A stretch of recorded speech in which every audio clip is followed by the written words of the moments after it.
Hello, I'm Leah, and for my computer science project, I made a TV remote with a built-in channel guide. You can go ahead and press play. So as you can see, there's a power button there, which disables all the inputs when it's off. I have a volume slider with the output there on the bottom right, a mute button, which does update when muted and disables that volume slider. You have a radio button for your input where you can put a custom title.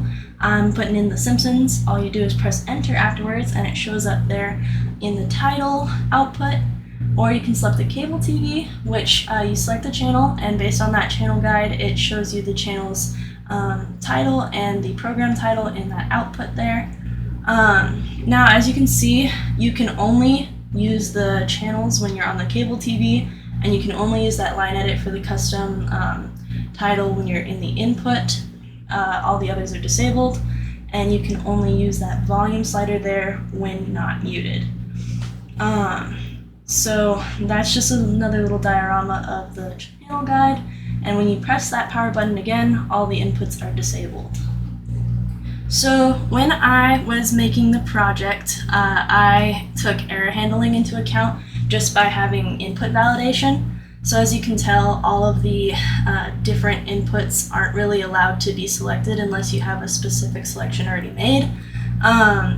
It's very hard to put in something like a integer or a string where there's not supposed to be when there's not many things to input other than that little custom title, and you could pretty much put in anything for that. So, I mean, there's not much to it. It's a really simple program. And then I implemented some feedback from my progress meeting in keeping that volume slider and keeping my project pretty simple. Overall, I remember the progress meeting went pretty well. And I learned during this project just how to get more familiar with the GUI and connecting it to the actual code. I was a little bit unfamiliar with that at first, but I got used to it over time, and it's actually not too bad. And I will hand it over to my partner for project 2. All right, I'm Keaton. I decided to code a game of Snake. So let's just get into it. Here we have the main menu. You have some controls up here. It tells you can move with WASD or the arrow keys, and then press P to pause. That is literally it. Very simple. So if I click quit, it just exits out.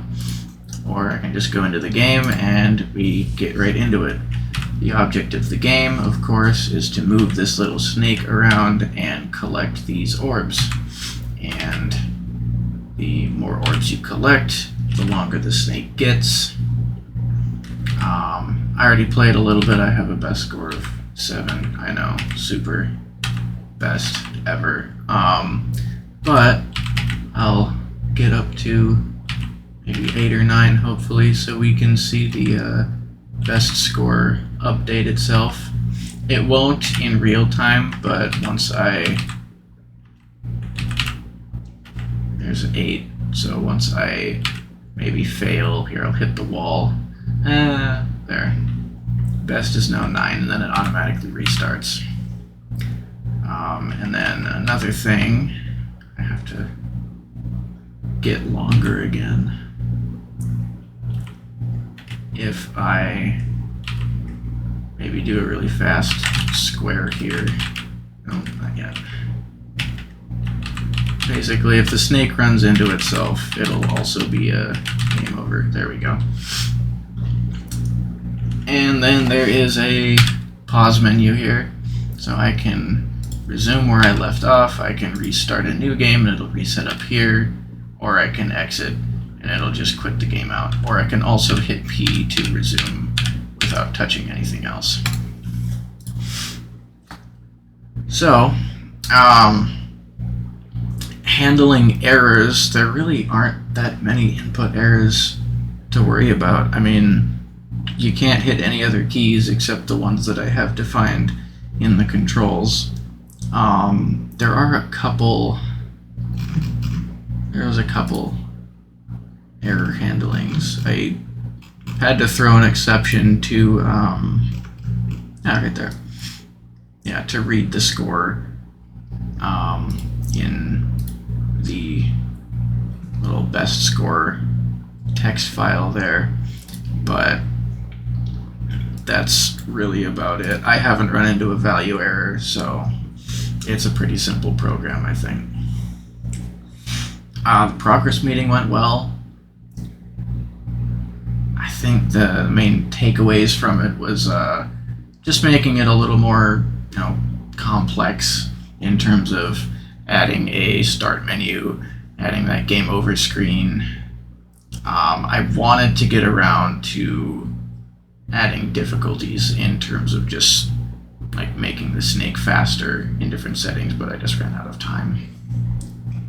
But I don't know, I might get back to that at some point. So things that I learned here, I got more familiar with this program Pygame, which is what I used for making Snake. It kind of took me back to when we were doing turtle graphics in that, here, let's go into this, setting up different screen elements, buttons. It's similar to Tkinter as well, because I can't actually go in and see what I'm designing. I have to do it entirely in code, and then I have to launch it and see if it looks okay, and oh, it doesn't, so I'll quit out and adjust accordingly. But overall, it was kind of neat being able to design things again. I always miss doing that. Yeah, I think that's about it. Cover anything? Did I miss anything? No. All right. Want to say anything?